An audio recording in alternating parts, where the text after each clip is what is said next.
Welcome to Whiskey Gaming, and this is my late review of Deathbound. I play on the PS5. It's also available on the Xbox Series and the PC.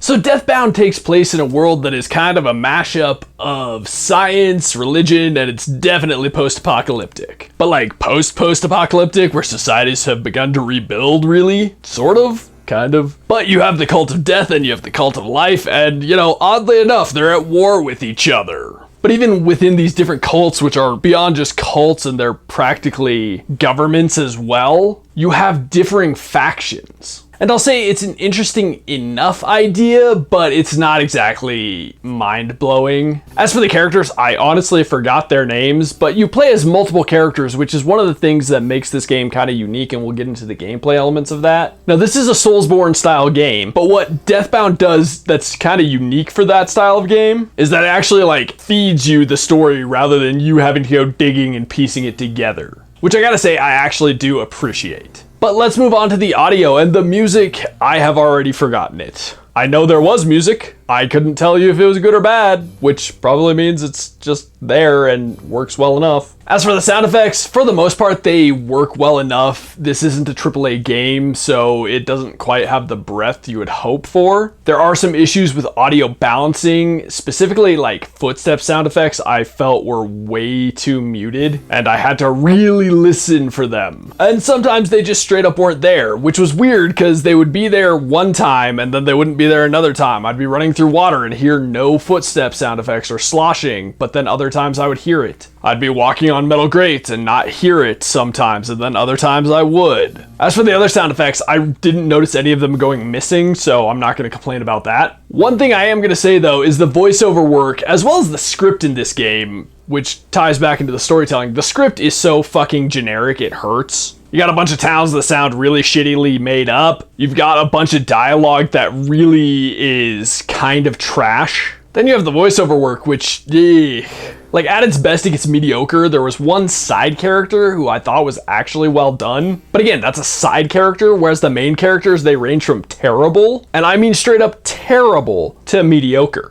And also the accents, I don't know if these people had the actual accents, but it sounds like people attempting the accents and attempting them pretty poorly. But let's get on to the gameplay mechanics and whatnot. And as I've already mentioned, this is a Soulsbourne third-person action RPG. You die, you resurrect, you go collect your souls, you use your souls, although it's called essence in this game. You use your essence to level up your character and you can upgrade your gear. And the gameplay loop is exactly what you would expect from this kind of game, honestly. It doesn't do a whole lot from your standard gameplay to break the mold. You lock onto one enemy, you try and defeat the enemy. If you fight two enemies at the same time, there's a good chance you're gonna get hit too many times and die. There's a big focus on the boss fights, their different phases, figuring out the phases and how to beat them, etc. Where Deathbound does set itself apart is that you're a team, which is kind of weird because it's just you. It's not co-op or multiplayer, but you have multiple teammates to switch between. So where most Soulsbourne games, you build a character around a certain class type, mage, melee, swords, axes, heavy damage,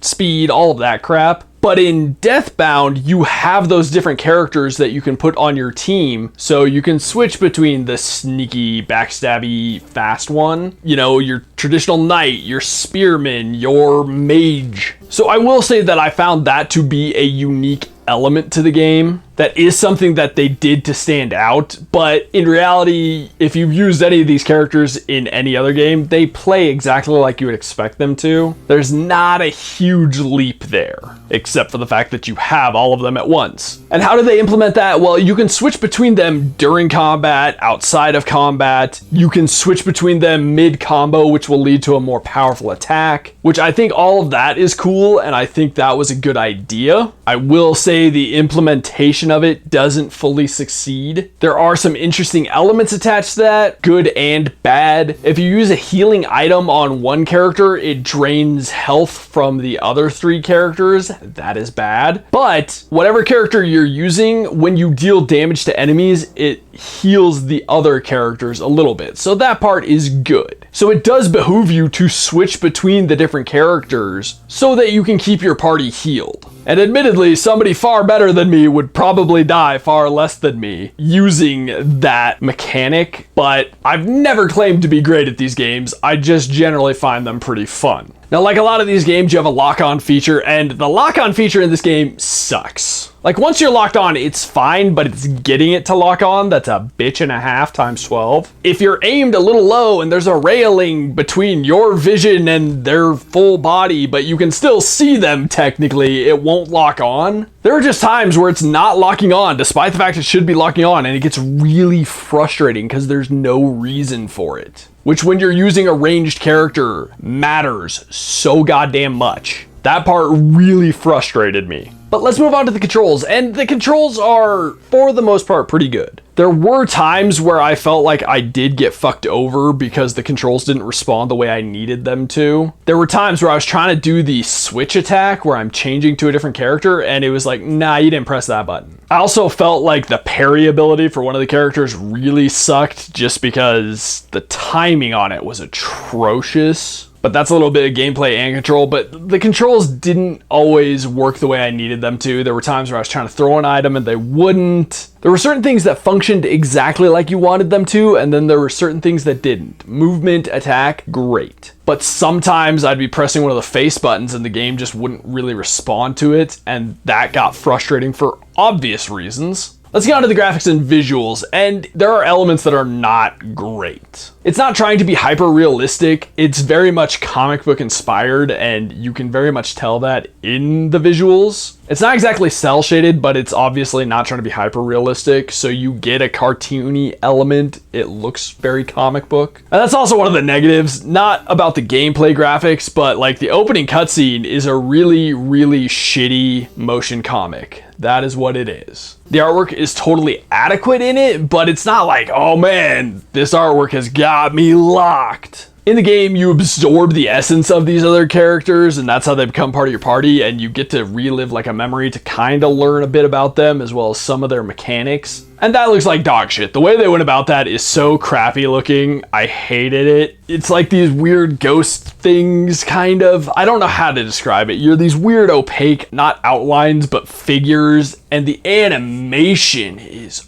oh, so fucking bad. Like the other characters that are in these flashback memories, whatever, the animations for them is so bad. It's just painful. And I mean, it's painful because you're actually watching your character from like an outside of the body experience kind of thing, but as your character, weird thing. But even your character's animation, not your character that you're playing, but in the memory, looks like shit. Not that your character's animation is necessarily phenomenal, but it's good enough. During the gameplay, your animation is good enough. It's not amazing, and the graphical fidelity and like the small details aren't there to make it awesome, but you can survive it. What I will say that I liked is I did actually like the world. You start out in kind of this future sewer type thing that isn't super futuristic, but the creatures and enemies you run into, I thought they had some fairly cool designs. Maybe not cool, but I appreciated their designs. And I think the designs actually really fit into the world. Second boss I fought, though, I don't know how that thing fit into the world. I'm gonna say that. And kind of to go along with the other things, once you know the story, like you can really kind of pick out the characters and like their design isn't that mind-shattering. It's good enough and it works well enough within the context of the story that they're telling, but it didn't blow me away. I really actually appreciated the world far more than I appreciated any of the character designs. I was also disappointed by the fact that each character has their set weapon. You don't get new weapons, which is kind of disappointing because cool weapon design is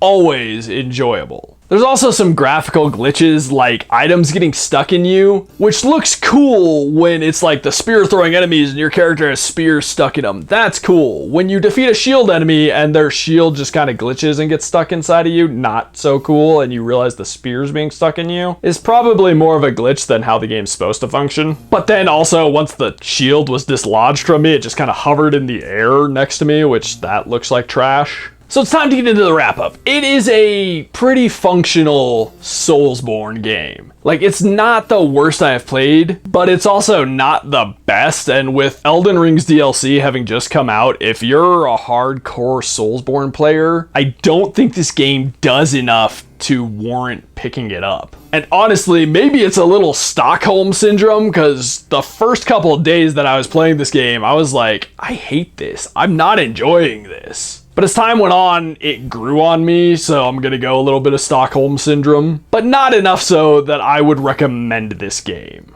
If this was free on like Game Pass, or it's a PlayStation Plus game, something like that, then okay, I could see maybe dipping your toes into it. But having to pay for this game, I still regret that. Okay, in the comments down below, why don't you tell me, there's a lot of Soulsbourne games out there. Are you getting sick of everybody pissing one out at this point? And as always, thanks for watching. If you enjoyed the video, please hit that like button. And if you like what I'm doing in general, share and subscribe. Have a good one.